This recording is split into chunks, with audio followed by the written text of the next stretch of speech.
Como sabéis, este es el inicio de estas jornadas, que quieren que sean un clima de encuentro, de diálogo, de preguntas, de críticas, de apoyos o de sugerencias, ¿vale? Abiertamente. Cada uno somos como somos y debemos demostrarnos como somos. Entonces, antes de que empiece Javier, cómo se fundó esta asociación, hacer un homenaje a la primera junta histórica, que fue en el año 1984, en invierno-primavera. A Jesús Garzón, que fue el presidente original, que ha fallecido pues, en Navidades del 93, lamentablemente, un hombre histórico del curso del feminismo español, por la parte de Fragüe, fue director de la de Extremadura y conocido en toda Europa por sus proyectos de conservación, de Gran Bretaña, en Alemania y demás. En Cantabria aglutinó a un montón de gente por su increíble capacidad de entusiasmar a gente muy diversa. Si hablamos de Jesús Garzón, era un hombre que contagiaba el entusiasmo y tenía el arte de hacer colaborar hacia un mismo proyecto a gente muy diversa, que incluso se llevaba mal entre ella y capaz de superar todos los obstáculos. Y esta es una cualidad hoy muy necesaria, ¿no? Jesús Garzón se nos fue, pero durante 8 años fue presidente de esta asociación, nos dejó deberes, los diré antes de fallecer, los deberes que nos dejó. Y decir que, de nuevo, pues esa cualidad de aunar gente muy diversa, en diversas edades, opiniones, que incluso se llevaban mal entre ellas, para conseguir un bien mejor y además lo hacía con gran facilidad, ¿no? Especialmente Forollo, que también fue tesorero y que fue, como profesional del diseño, uno de los mejores diseñadores que tenemos aquí. Arca siempre tuvo buenos diseños en sus carteles pegatinas. Alan Musi, que es el presidente actual y que fue uno de los históricos. Javier García Oliva, que es el vicepresidente y que nos va a hablar. Y también César Blanco, nuestro insustituible César, que fue el hombre que más influyó en la fórmula de Arca. La mantenemos fresca, que se nos fue con apenas 30 años, un accidente. Y Guillermo Palomero, que todos lo conocéis, que después pasó a la Fundación Sumpar. Recordar a gente que el trabajo es un trabajo en equipo, que ha sido 40 años de diversas generaciones, donde hoy nos encontramos gente que está en la política, en el Parlamento. Nos decía un parlamentario, si yo sigo de Arca, yo estoy con Bruto. O te encuentras a un alcalde que no, si yo estuve contigo en la playa de la Arena. O te encuentras a un político. ¿Nos has dicho Gonzalo Canales? Gonzalo Canales. No, todavía no pasa. Entonces, te encuentras a políticos que te dicen, no, yo he estado en Arca y pues no sabía esto, ¿no? O altos funcionarios o profesionales liberales. Entonces descubres que con 40 años ha habido una trayectoria de gente que de alguna manera has hecho un tipo de escuela o has influido en su carácter y ellos han influido en el resultado de la asociación, ¿no? Se nos ha ido este año, dentro de los socios ilustres, por ejemplo, Orestes Cendreros, como sabéis todos, somos un gran científico, apasionado en nuestras luchas, más que nosotros hasta el final. Todavía con las escaleras nos presionaba para que lucháramos por quitar eso, como no veía el motivo.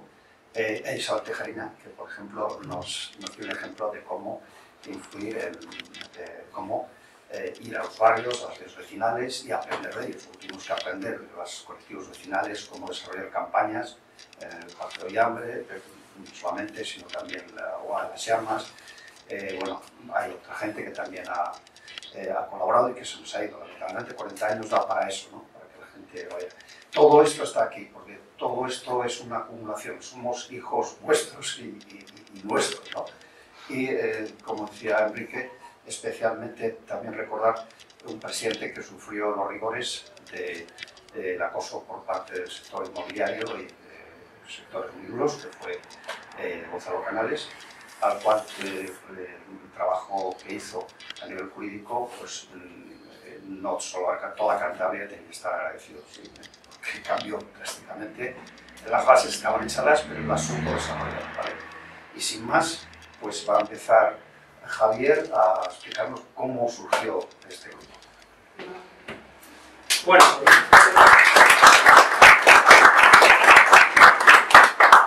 buenas tardes. Yo lo que os voy a intentar contar es lo que me queda a mí en la cabeza, en la memoria, de cómo surgió y cómo evolucionó Arca, intentando meterlo en el contexto en el que se producían las cosas, porque es muy distinto el contexto social, el contexto actual, que el que había hace 40 años cuando empezó a funcionar Arca.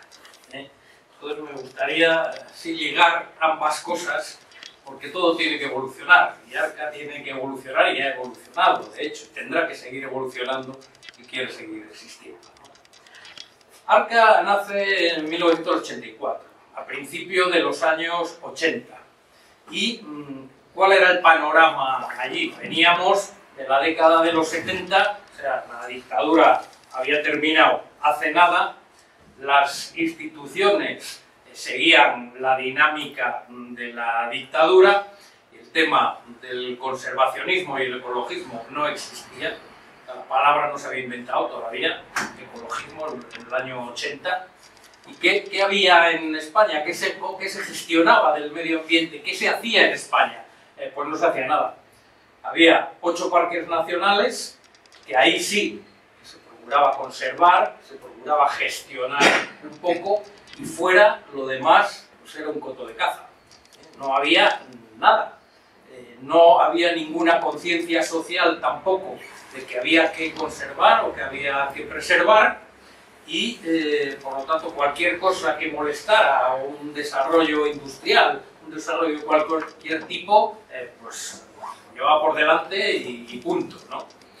La biodiversidad, las especies, se gestionaban a través de las juntas de extinción de alimañas, que duraron hasta el año 68, hasta 1968, si no me equivoco, ¿no? Entonces ahí se pagaba, estaban en todos los municipios, se pagaba X dinero pues por cada rapaz que llevaras muerta, cada lobo, cada zorro, cada jineta, cada cualquier cosa que se consideraba alimaña, tenía una recompensa institucional.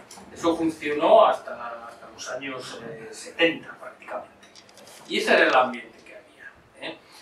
Entonces yo he empezado poniendo esta frase, que es parte de un título que escribió Benigno Varillas en El País, hizo en 1980, me parece que publicó un artículo muy interesante, que hacía historia del movimiento ecologista en toda España, era un resumen, y el título era Los ingenuos e inofensivos pajaritólogos, pioneros de las asociaciones ecologistas.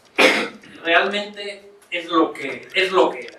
Porque a principios de los años 80, lo que había, veníamos de ese panorama que os decía, pero lo que había en España, había la Sociedad Española de Ornitología, que se fundó en 1953, y en el País Vasco estaba Aranzadi, la Sociedad Aranzadi, que se fundó todavía antes, en 1943, y que publicaba pues, un boletín, Munive, en el caso de Aranzadi, que tenía un ámbito de actuación limitado al País Vasco, que realmente se conocía poco fuera de ese ámbito, ¿no? Y la Sociedad Española de Ornitología, que estaba implantada en toda España y que publicaba la revista Ardeola. Era de ornitólogos. Eso es lo único que había en España a principio de los años 80. Estamos hablando 4 o 5 años antes de que empezara Arca. Tampoco hay que darse cuenta que el interés por los pájaros, fundamentalmente porque el 99% de las personas que les gustaba la naturaleza y tal, eran pajareros, eran ornitólogos. Tampoco había tantos. Yo me hice muy joven socio del ASEO y me parece que tenía el carnet 200 y pico, 202 o 220 por ahí, no recuerdo exactamente. O sea que en toda España nos conocíamos todos, porque éramos 4 puñados de gente que salía con los prismáticos a ver pájaros y salía acá, ¿no? En el País Vasco, muchísimo menos, Aranzadi era mucho más pequeña. Sin embargo, este fue el origen del interés por la conservación, por la naturaleza, y por que fuera creciendo el interés por observar las aves, en este caso, investigar otros grupos también de vertebrados, botánica, etcétera, etcétera, etcétera, ¿no? Aquí os pongo, este es Francisco Bernis, que es el fundador de la ornitología en España, un catedrático de zoología de Madrid, falleció hace no muchos años, y fue un personaje muy conocido en el ámbito internacional, fue el que fundó la Sociedad Española de Ornitología y el que se puede considerar el pionero de la ornitología en España. Y este es Juan Antonio González Morales, de Cantabria, que creo que es socio de Arca también, y que a mí se puede considerar en Cantabria el fundador de la ornitología, que todavía anda con los prismáticos. Preciosa foto. Sí. Es un documento histórico. Bueno, esto era lo que había 3 años antes de que se fundara Arca. En los años 80, a finales de los 70, en el 78, aparece un fenómeno que influye y cambia muchas cosas, que es Félix Rodríguez de la Fuente. Félix Rodríguez de la Fuente saca un programa en televisión, El Hombre y la Tierra, empieza, me parece que en el 78, 79 y dura hasta el 80 y tantos, y eso dispara el interés por el medio natural, por la conservación de la naturaleza, por los mensajes que lanzaba tan directos, tan entendibles, con la pasión que ponía en lo que explicaba, en lo que planteaba y tal. Eso fue un revulsivo. ¿Qué hizo ese revulsivo?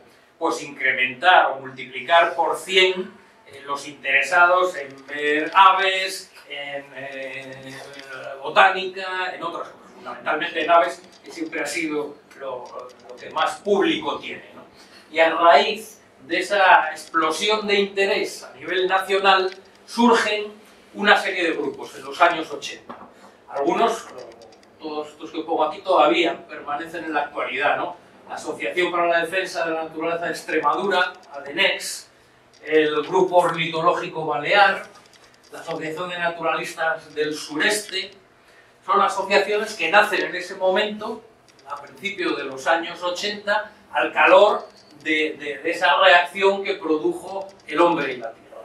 Entonces se incrementó muchísimo el interés, las personas interesadas, y fueron germinando, fueron naciendo distintos grupos de ámbito regional. Ahora, todos estos grupos, lo que tenía, o la dedicación fundamental que tenían, era la observación y el estudio de la naturaleza. Seguía sin haber un movimiento o un planteamiento, un enfoque ecologista, en el sentido de que las actividades pues, estaban dirigidas pues, a observar tales especies, a divulgar el interés de las aves, o de lo que fuera, etcétera, etcétera. Pero no había como tal un planteamiento ecologista. Sí es verdad que en años anteriores hubo varios hitos ahí importantes. Uno fue, el primero sin duda, fue el intento de desecar Doñana y plantarlo de eucaliptus, que fue en los años 60, y que lo paró fundamentalmente la Sociedad Española de Ornitología y en concreto Francisco Bernis, arriesgándose, pues mandando una carta directamente a Franco, que ahí se jugaba a todo, claro, porque pues, tuvo la fortuna de que le cayó bien lo que decía, y entonces aquello se frenó. Y eso salvó Doñana. Luego ya se declaró reserva, se compraron terrenos, etcétera, etcétera, y luego fue Parque Nacional. Ese, y lo que hizo Jesús Garzón con Monfragüe. También en los años 70, que también había un megaproyecto de aterrazar todo aquello y plantar eucaliptus y pinos, y hizo una movilización recogiendo firmas y moviéndose en los medios de comunicación y tal, y se consiguió parar y acabó siendo declarado Parque Nacional, el Parque Nacional de Monfragüe. Pero eran prácticamente, a nivel estatal, las dos únicas iniciativas que podríamos enmarcarlas en lo que puede ser el ecologismo, la lucha por la conservación de valores naturales. Hasta estos años, hasta mediados de los 80, prácticamente no existían los ecologistas, ni la palabra siquiera. Como os digo, a partir de los años 80 hay una explosión de interés, surgen los grupos locales, y estos grupos locales acaban transformándose o dando lugar, casi pariendo, grupos ecologistas. A medida que surgían en los ámbitos de actuación suyo, pues problemas de conservación ambiental. Y ahí se generan los primeros grupos, no solo de naturalistas, sino también ecologistas. Y ahí es donde aparece Arca. Bueno, Arca, ¿cómo surge Arca? Pues la respuesta corta es por casualidad, ¿no? La respuesta un poco más larga es pues porque había un grupo de personas en un momento determinado y en un lugar determinado. ¿Qué estaba pasando en Cantabria en el año 84 y en los años inmediatamente anteriores? Pues que se estaba destrozando el bosque. Estaban llegando subvenciones para hacer pistas que las repartían los alcaldes directamente a los palistas y sin mayor planificación ni nada. Aparecían pistas de un día para otro, pues se metía el palista con la pala, abriendo camino, entonces se crucificaban, se estaban crucificando todos los montes. Había, por ahí debe haber en el archivo de Arca, algunas pistas que salían de ninguna parte y morían en ninguna parte. Salían a media ladera, una ladera y tal, y terminaban 2 kilómetros más allá, en medio de la ladera, sin que llegara a ninguna parte ni se cogiera desde ninguna parte. ¿Por qué? Pues porque había dinero, se pagaba y todos ganaban, ¿no? Parte el palista y parte lo que se quedaría el ayuntamiento. Y esto era un desastre, ¿no? Luego, por otra parte, la explotación maderera que se hacía en los bosques autóctonos, que ahora no se hace desde hace ya mucho tiempo, pero entonces se hacía, y se cortaba en la reserva del Saja, en Liébana, en todos los grandes montes donde había robles, donde había hayas de gran porte, se explotaban maderablemente, ¿no? Se explotaba la madera para sacarla y tal, se hacían unos destrozos y tal. Pero lo que ya, digamos, fue la chispa que colmó el vaso fue que se cortaban las hayas en los cantaderos de Urogallo. En los mismos cantaderos se estaban cortando las hayas. Yo recuerdo, éramos un grupo de personas, más de los que estamos aquí, había más gente, había botánicos, Carlos Aedo, Gonzalo Moreno, y una serie de personas que ya estábamos por aquí, habíamos terminado biológicas, estábamos terminando los últimos cursos, alguno ya estaba incluso trabajando algo aquí, y nos dedicamos a estudiar, a andar por el campo a estudiar y tal. Claro, nos encontramos con esto, de repente. Pero de repente no, viendo que tenía unas dimensiones que afectaba a toda Cantabria, y con la pasividad de la administración, que sostenía que no pasaba nada por hacer cortas en los cantaderos de Urogallo. Entonces lo que se planteó después de algunas reuniones, bueno, los que estábamos al principio habíamos firmado ya algunos artículos del periódico con el nombre de Colectivo de Naturalistas Cántabros, que no era ni siquiera una organización, no estaba ni legalizada, ni registrada, ni nada, pero funcionábamos así. Estuvimos funcionando 1 año y pico, hasta que, vista la situación que se estaba produciendo tanto en las talas, en las cortas de madera, como con respecto al Urogallo, dijimos, aquí hay que pasar, hay que dar un paso, hay que hacer algo más. Y de ahí nació la idea de formar una asociación que se dedicara a pelear directamente contra estas cosas. Y de ahí surgió Arca. Se registró la asociación, se nombró la primera junta directiva, y con un puñado de gente, esa fue la primera junta directiva, pero habría otros tantos que estábamos en el núcleo central. Como todos los grupos ecologistas al principio, siempre son un grupo pequeño, pero muy activo y muy eficaz. Luego lo que se hace se difunde, tiene el apoyo social y tal. Pero el núcleo duro tiene que estar muy cohesionado, estar muy bien organizado y ser muy eficaz. Si no, es difícil avanzar, ¿no? La presentación en público de Arca, la primera vez fueron las jornadas para la defensa del Urogallo. Se hicieron en el Modesto Tapia, vinieron varios ponentes, estaba Jesús Garzón, Vicente Ena, que era profesor de la Universidad de León, Diego. Nos ayudó muchísimo, no solo a difundir lo del Urogallo, que aparecían pegatinas por todas partes, sino también a esta campaña de Cantabria arrasada al por mayor, que fue el primer ataque directo contra el gobierno de Cantabria que hizo Arca.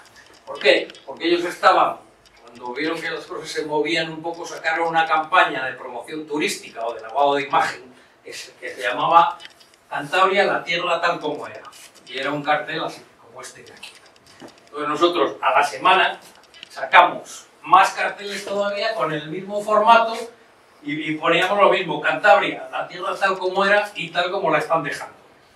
Y explicábamos lo que pasaba. Eso tuvo una difusión tremenda y la campaña del gobierno duró 10 días. Porque claro, quedaban en evidencia completamente, ¿no? La gente se confundía además, ¿pero cómo pone esto el gobierno? Bueno, fue muy eficaz, ¿no? Esas fueron las primeras acciones y cómo se arrancó toda esta historia.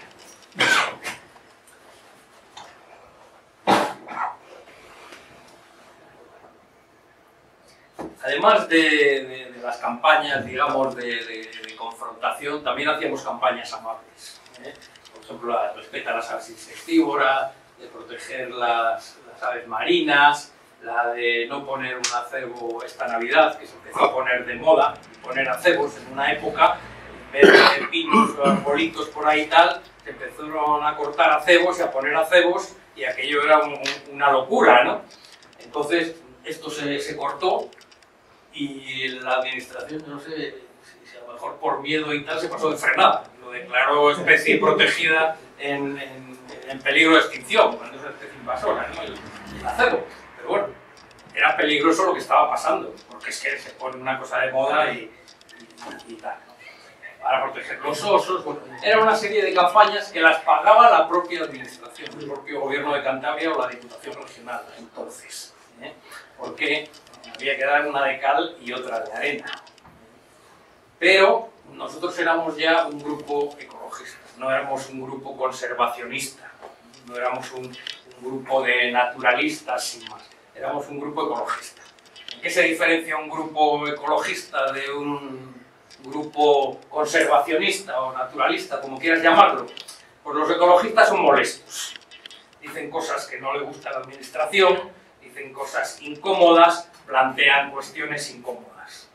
Eso no ocurre con los que solo se dedican a ver lagartijas o los grupos que no se meten en fregados. Y otra diferencia fundamental es que no dependíamos ni dependemos de las subvenciones de la administración para funcionar. Eso te da una independencia grandísima. ¿Cuál era el planteamiento desde el inicio, por lo menos en los primeros años, que se planteó Arca? Como os digo, era un grupo pequeño, el núcleo duro, pero había unas cosas que estaban muy claras. La primera era que teníamos que ser independientes.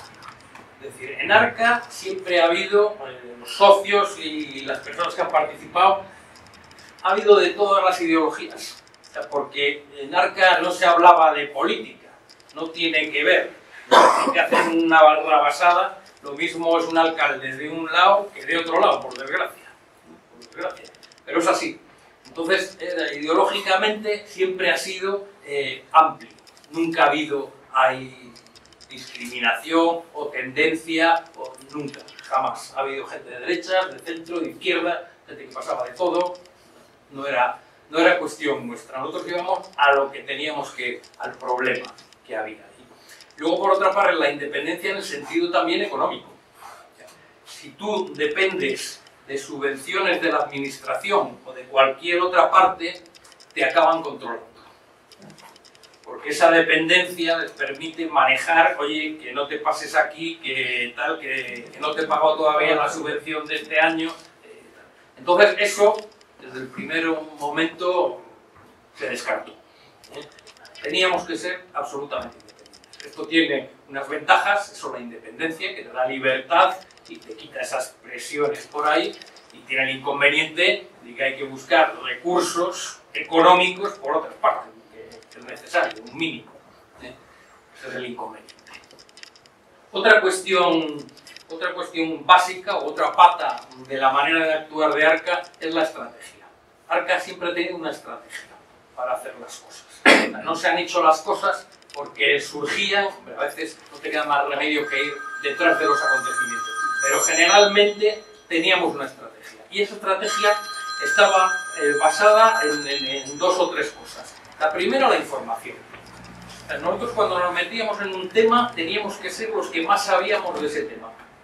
Más que el que teníamos enfrente, si era la administración, si era un ayuntamiento, si era... teníamos que tener más y mejor información.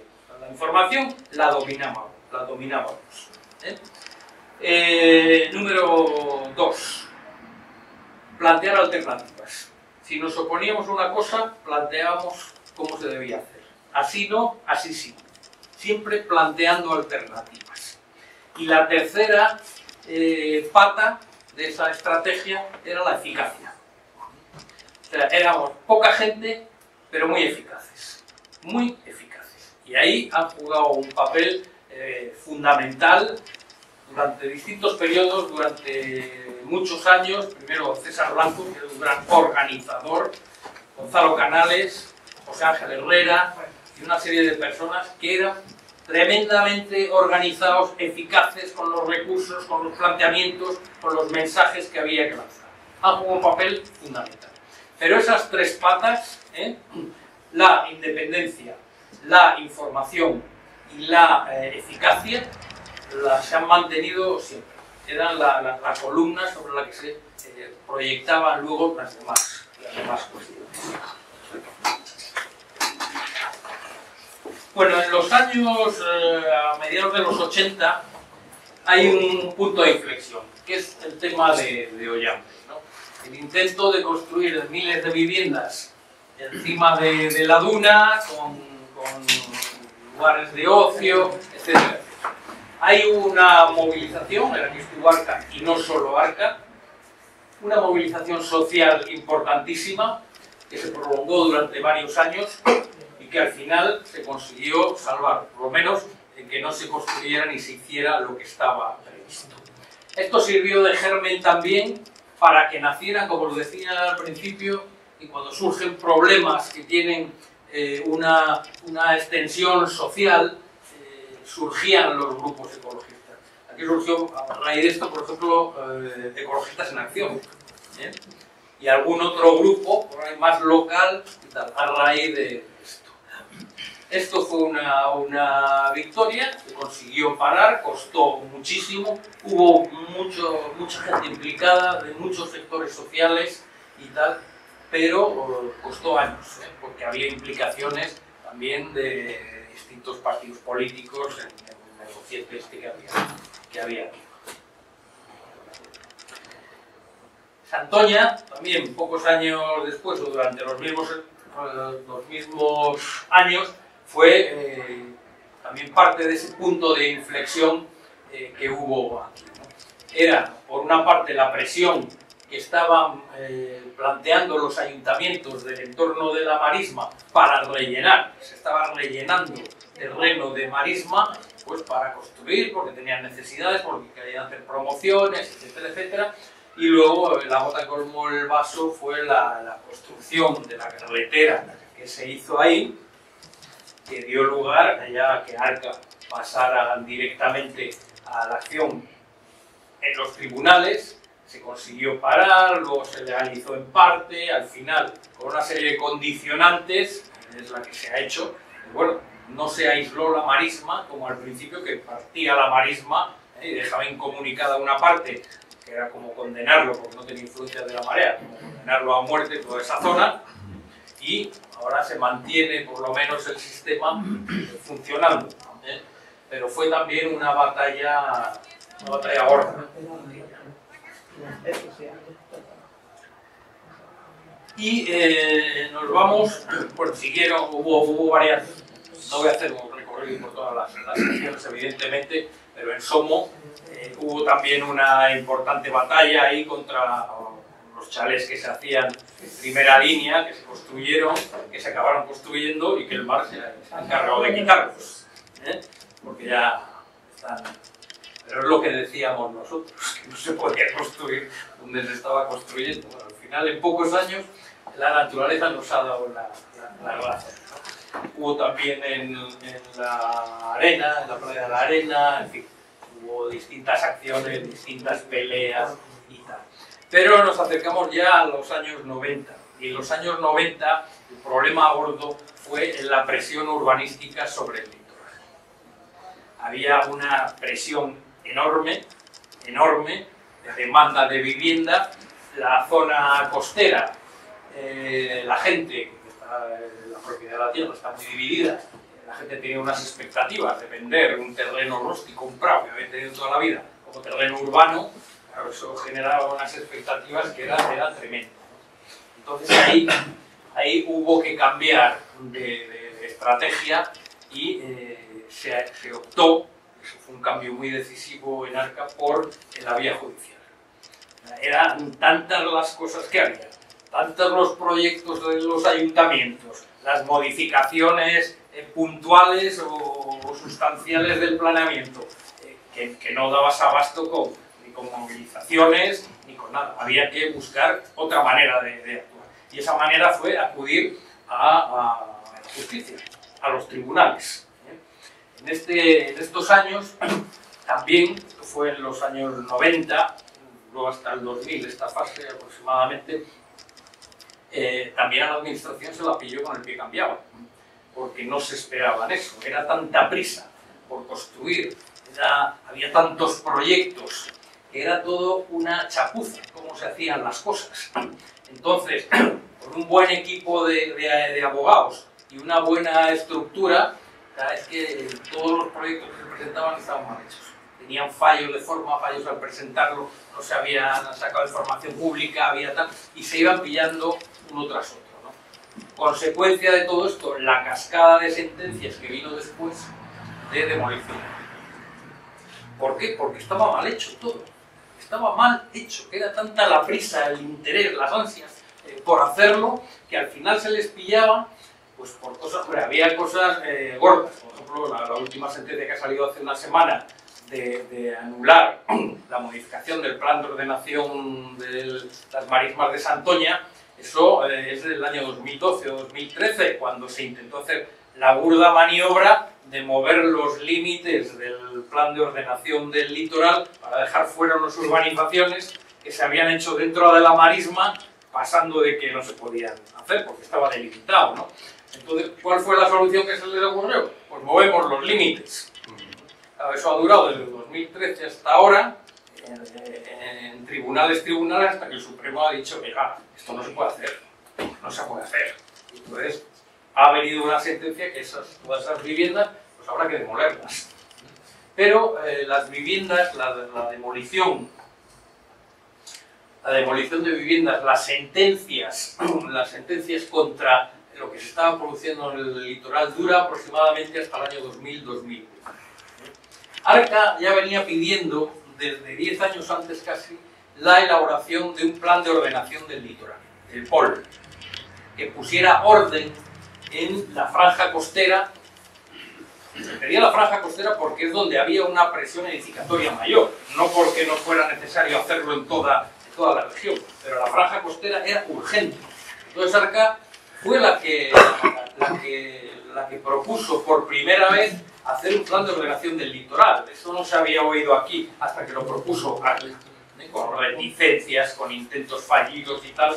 Al final el plan de ordenación del litoral se aprobó en 2004, creo que fue, y ahí se acabó el problema de esa presión, se paró en seco esa presión.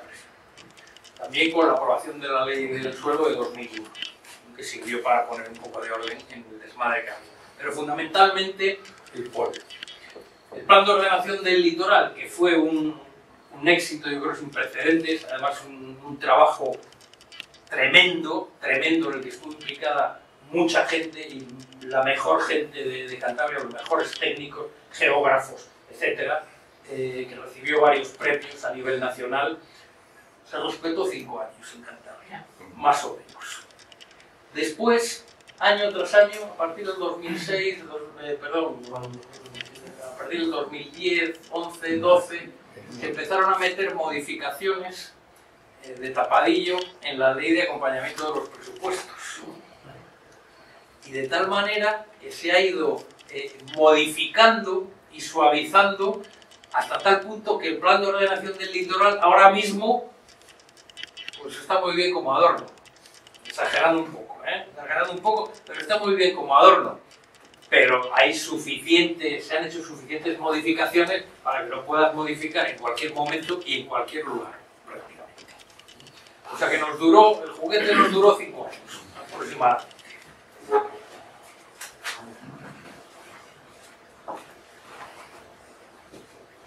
Llegamos a la época actual, y esto ya es de mi cosecha. Yo creo que ahora mismo en Cantabria tenemos dos graves problemas.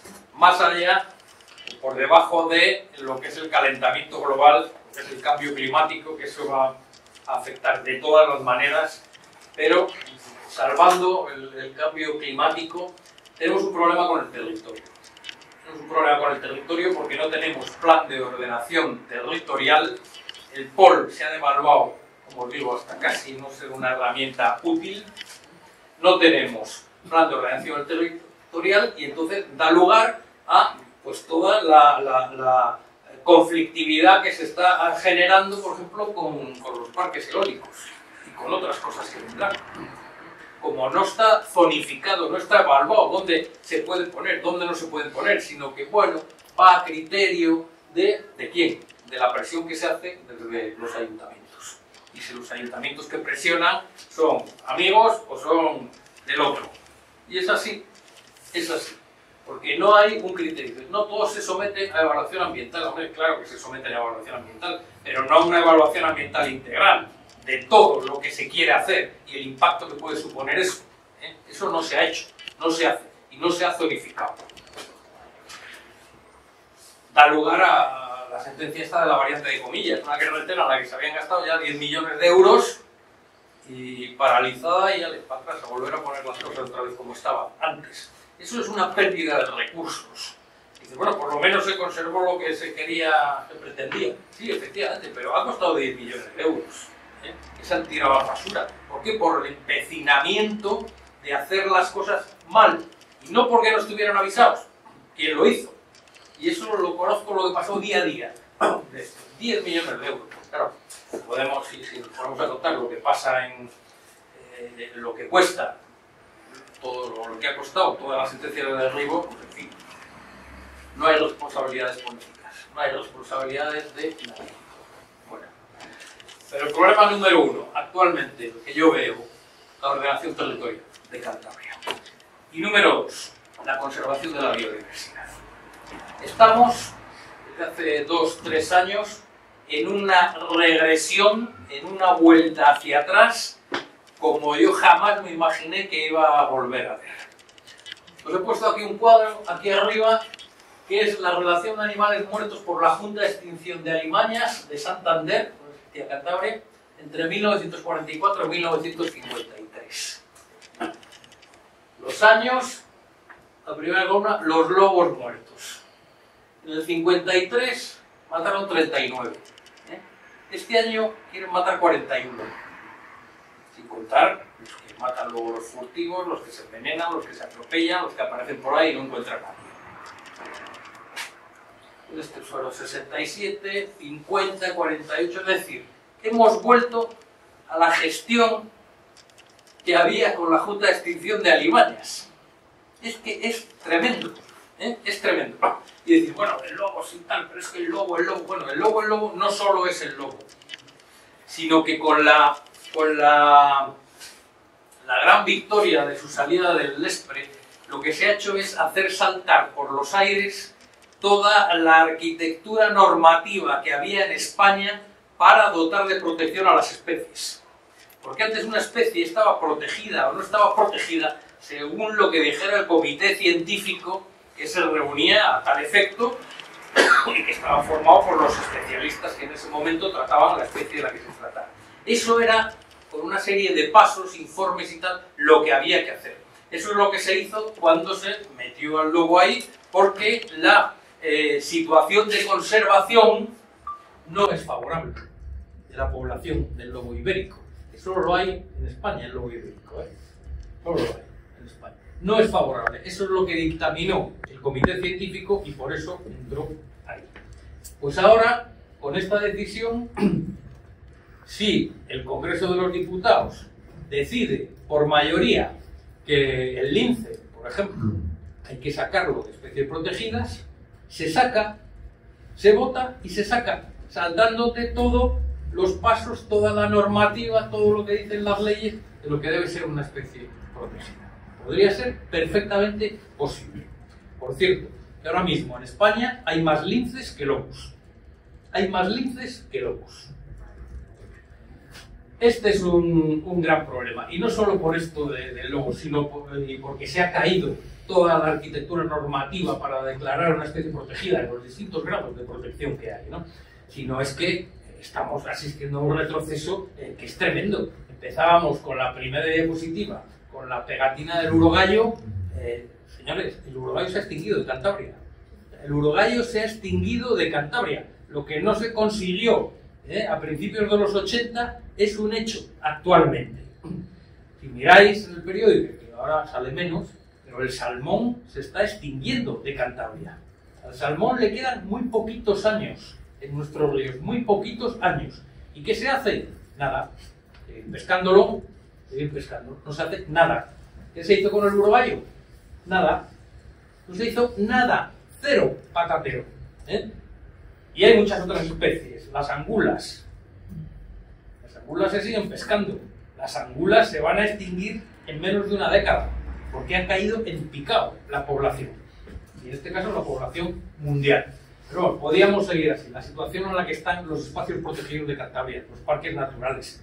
Si es que es una vergüenza. Das un paseo por las marismas de Santoña y es una vergüenza. No hay ni cartelería, ni paseos, ni nada. Te vas unos kilómetros más allá a las, ¿cómo se llaman? Las marismas estas de los que tienen los vascos. Urdaibai. Joder, con un centro allí. Parece que aquello es el centro del mundo, todas las espátulas que vienen, no sé qué, unos medios, unas indicaciones, tal. Te vas a Santoña, que es 100 veces más grande y con 100 veces más aves y especies, y no hay nada, ni un mísero cartel, las orillas llenas de mierda, de plumeros, de plástico, de no sé qué. Que no es tan complicado, no es tan complicado hacer eso y poner en valor un recurso que es de todos los cántabros y además sirve para conservar la biodiversidad. No es tan complicado. Hay una desgana y un retroceso en lo que es la conservación de las especies y los espacios tremendo, tremendo, tremendo. Una pregunta, pero las marismas de Santoña tendrán dotación económica anual para el mantenimiento y la conservación, digo yo, como... Tendrán un poco. Si ven los presupuestos, yo los de este año no los he mirado, pero los del año pasado y el anterior y tal, es ridículo. Es ridículo. Hay un personal, hay unos guardas fundamentalmente que están en el centro de interpretación, que se hizo con dinero estatal, del ministerio, no de aquí. Eso es lo que hay. Veis estudios que se hagan sobre las aves allí, No hay nada, hay nada, no se hace nada. No me alegra, no me alegra, pero quiero decir, menos mal que se... A mí me preocupa muchísimo lo del territorio, es muy gordo, pero esto es muy gordo porque tienes para comparar. Estamos como en los años 70, matando el mismo número de lobos, más lobos que en el 53. Están matando estos y quieren seguir así, Bueno, no quiero calentarme tampoco. Esto es lo que hay. Arca tendrá que seguir, las circunstancias han cambiado, la administración ha aprendido, se ha hecho más lista, es más difícil pillarles ahora en un recurso con un fallo cuando se presentan las cosas, se lee la ley antes de hacerlo, pero habrá que seguir peleando porque el retroceso en algunos aspectos es tremendo. Lo dejo aquí. Muy bien. Bueno.